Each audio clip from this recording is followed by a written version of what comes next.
성도님들, 유언이라는 것은 사랑하는 사람들에게, 그러니까 어떤 특정인들에게 자기가 인생 마지막으로 하고 싶은 말을 진짜 인생 마지막에 전하는 겁니다. 이걸 흔히들 유언이라고 하죠. 그런데 이런 유언 중에는 참 특이하게도 어떤 특정인이나 어떤 개인적인 차원을 넘어서 그냥 보편적으로 모든 사람에게 감동을 주는 경우들도 있습니다. 특히나 인생을 잘 살아오신 분들일수록 그 유언은 명쾌하고 단순하면서 모든 사람들이 알아들을 만큼의 보편적인 진리를 포함하고 있죠.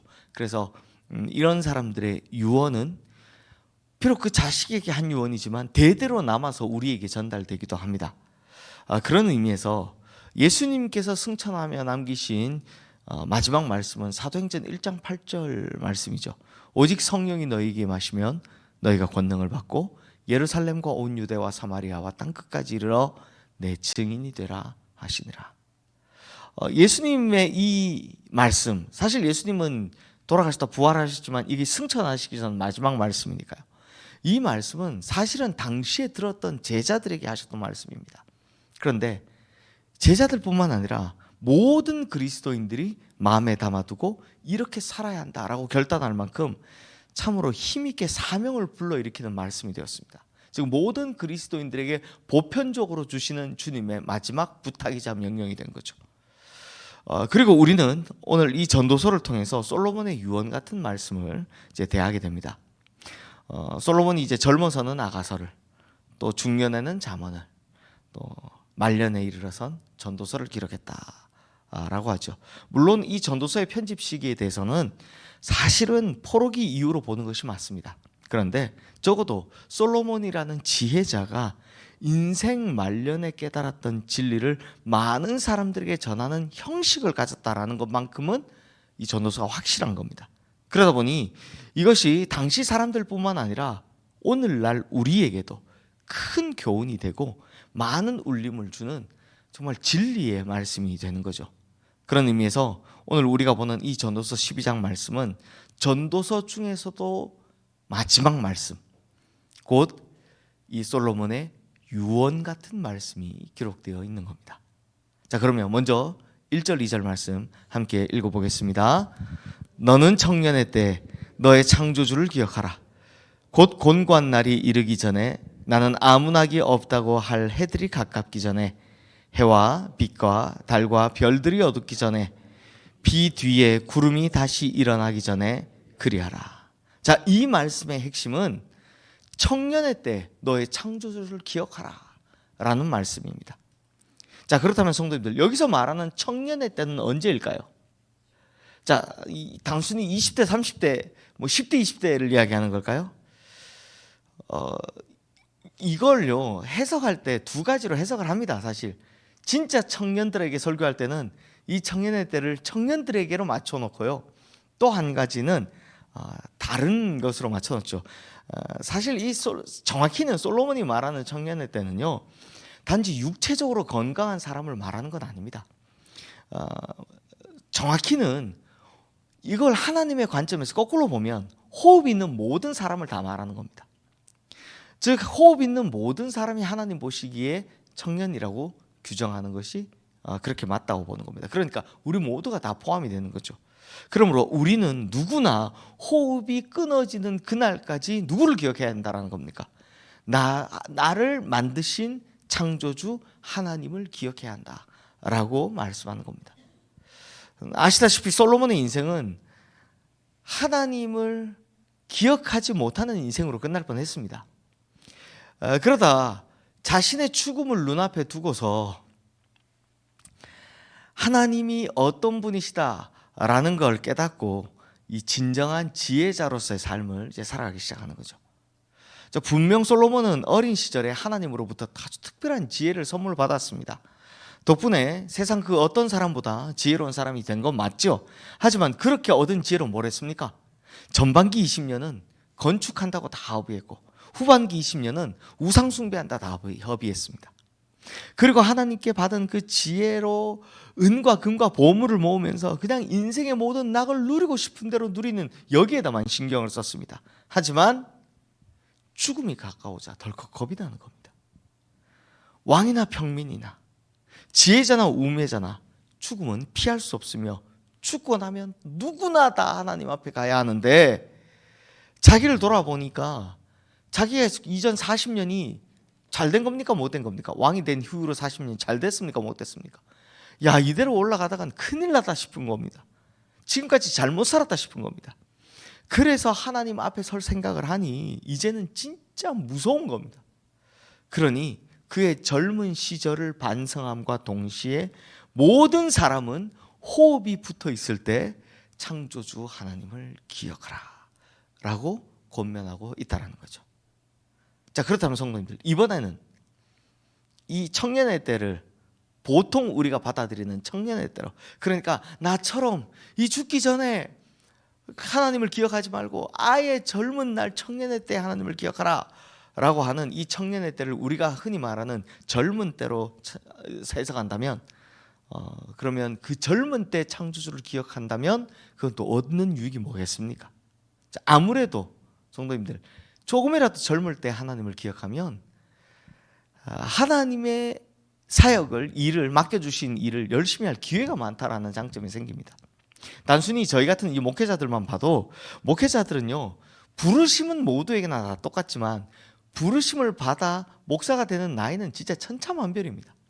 저희가 이제 신대원 들어가면 20대부터 60대까지가 있습니다.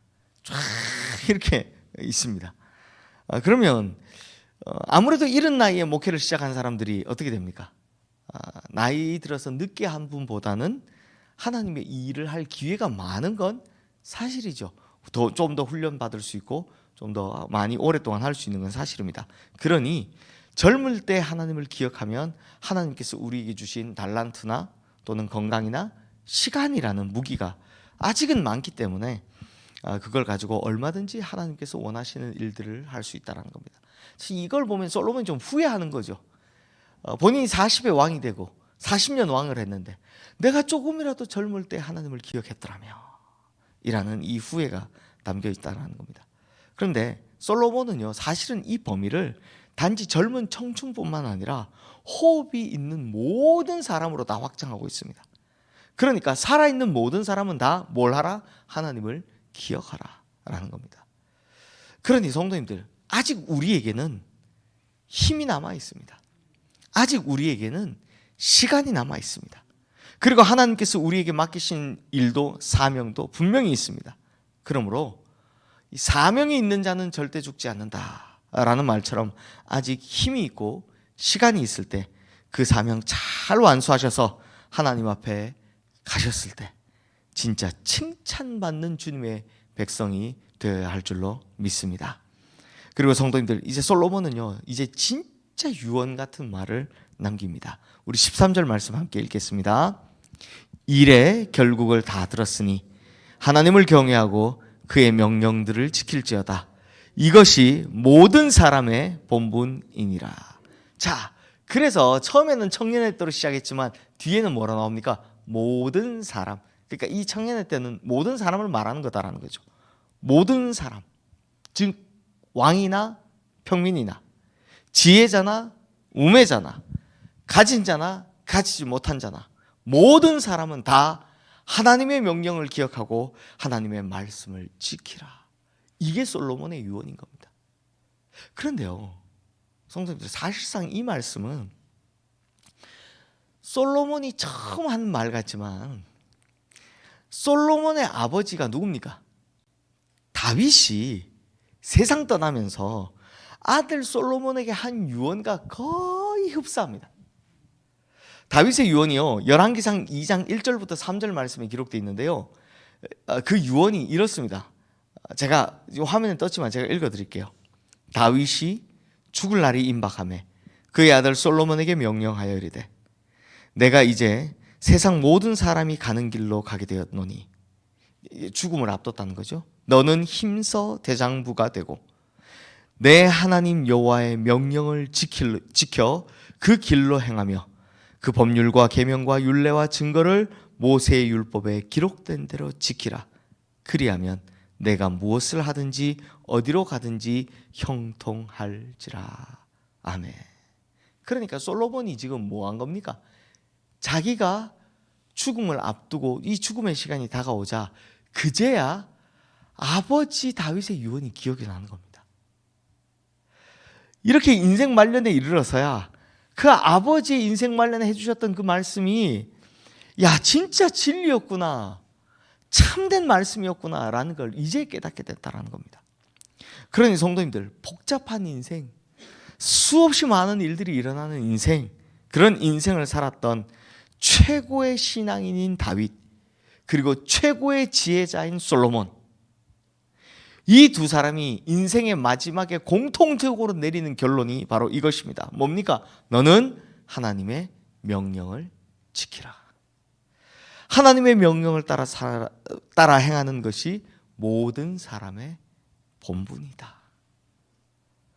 그러니 이 말씀이 다윗과 솔로몬의 유언일 뿐만 아니라 우리가 사랑하는 우리의 자녀들에게 남길 유언이기도 하다라는 겁니다. 하나님의 명령을 지켜 행하라. 그리하면 어디로 가든지 무엇을 하든지 너의 모든 일이 형통할 것이니라. 이것이 모든 사람의 본분이니라. 자, 성도님들, 이것이 믿음을 가진 모든 사람의 인생의 결론 아니겠습니까? 또한 솔로몬은 마지막에 모든 사람에게 심판이 임할 것도 경고하고 있습니다. 우리 14절 말씀 함께 읽겠습니다. 하나님은 모든 행위와 모든 은밀한 일을 선악간에 심판하시리라. 권력 있는 사람이나 권력이 없는 사람이나 가진 자나 가지지 못한 자나 지혜자나 우매자나 왕이나 평민이나 죽고 나면 모두 다 예외 없이 하나님의 심판대에 서야 합니다. 그러니 우리 모두 하나님의 심판대에 서야 하는 날이 올 것인데 우리 성도님들은 하나님 앞에서 부끄럽지 않은 일생이 될 수 있기를 주님의 이름으로 축원합니다. 실제로 하나님의 말씀을 잘 지키며 살아가는 것을 우리의 본분으로 살아간다면, 이 유언을 우리가 받아들여서 이렇게 잘 살아간다면 그때 우리는 결코 죽음이 두렵지 않을 겁니다. 아마 솔로몬은 그 이야기를 하고 싶었던 걸 겁니다. 내가 죽음이 다가오니 두렵다. 그러면서 뭐라고 합니까? 하나님 앞에서 하나님 말씀 지키며 잘 살면 죽음이 두렵지 않을 겁니다. 이 이야기를 전도서의 마지막에 하고 있는 겁니다. 그러니 성도님들, 우리가 하나님 말씀 잘 지키며 살아간다면, 그걸 우리의 본분으로 삼고 살아간다면 죽음이 우리에게 다가올 때 오히려 인생의 마지막을 하나님 만날 기회로 여기고 영광스럽고 기쁘게 맞이할 줄로 믿습니다. 이 시간 오늘 주신 말씀 기억하며 우리 함께 기도하겠습니다.